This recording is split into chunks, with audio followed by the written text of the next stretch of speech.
I just wanted to give a shout out to the Bucs front office, um, for fucking killing it with skill position players, right?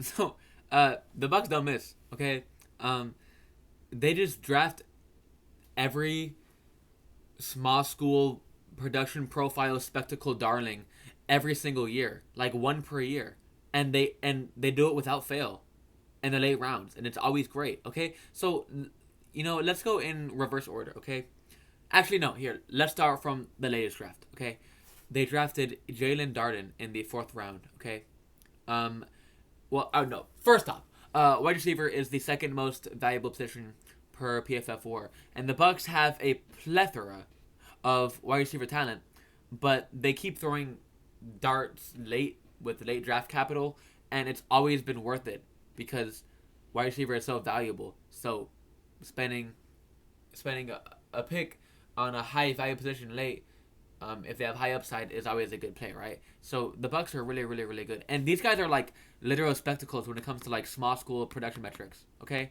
so first of all, we have Jalen Darden from North Texas. He put up a 45% dominator, and if you don't know how insane that is, he accounted for 45% of his team's passing yards and passing attempts. No, passing yards and passing touchdowns. Cumulatively, like best season and last season, he accounted for damn near half of his team's passing offense. Do you know how like in the NFL, like a great dominator is like 30%. Like that's like really, really, really, really, really good, right? Like he had 45% of the offense, and he commanded 30, nearly one third of the targets of any ball that was through during any game went to him, and those rank in the 90th and 95th percentile among all players. But it gets better. Okay, this is my favorite college player ever, Tyler Johnson. Now his dominator was 57.2%. Okay, in the 98th percentile. He was better than 49 out of 50 players when it comes to dominator in college. Actually, more than that, right? And his target share was in the 90, over one third of the targets that during Minnesota's offense went to him. Okay, over. There was a season when the offense was particularly anemic, and Tyler Johnson had 7 of the 9 touchdowns thrown. He had, what is that? He had a 77% target share. No, a touchdown share. Anyways, he's absolutely insane when it comes to production, right? And his target share is even better. Now, Scotty Miller, going back 1 year prior to that, he had an age 19 breakout, a 30% target share, and a dominator above 40%. He hits everything. And Scotty Miller, as you know, has become a pretty productive pro, given he's on an offense with all these all pro receivers. Like he's really, really good. And so Scotty Miller has the least impressive profile out of everybody, but he's still been like very, very good in the NFL. And his profile is still a fucking spectacle, right? Now Justin Watson, his dominator was above 60%.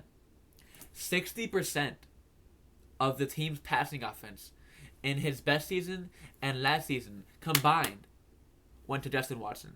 This man was 60% of the team's passing offense. Well over half. 60% of the team's passing offense. This is among the best ever, okay? As you can see here. There's probably like 10 players in the database of player profiler who have a better dominator than that. He's really, really, really, really, really good. Okay? And then, of course, Chris Godwin in 2017. He does this. He is a top 3/4 producer among every measurable on Player Profiler, and a top 2/3 athlete among every measurable. And he did this at Penn State, okay? And he was the most expensive draft capital acquisition from this entire group, and he was just a 3rd round pick. Darden was a 4th round pick. TJ and Watson, 5th round picks. Miller, a 6th round pick. Shout out to the Bucs. Like, I'm serious. Like, that is a very impressive resume of drafting high upside, great, big producers, prolific production profile, small school prospects, very, very, very late in the draft. That's always a good pick. It's always a good idea to take a shot on a Justin Watson or a Scotty Miller or a Jalen Darden or a TJ. You know, it's always a great idea. So while the Chargers fucked up by drafting Palmer and Trey McKinney and Larry Roundtree, the Bucs just do it right every year. And given they have Tom Brady, I'm feeling good about their chances going forward.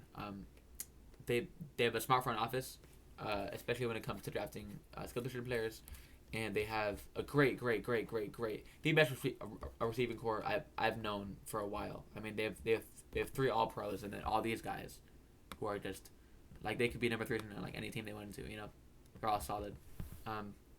So yeah, shout out Bucks, fuck the Chargers. Have a good day.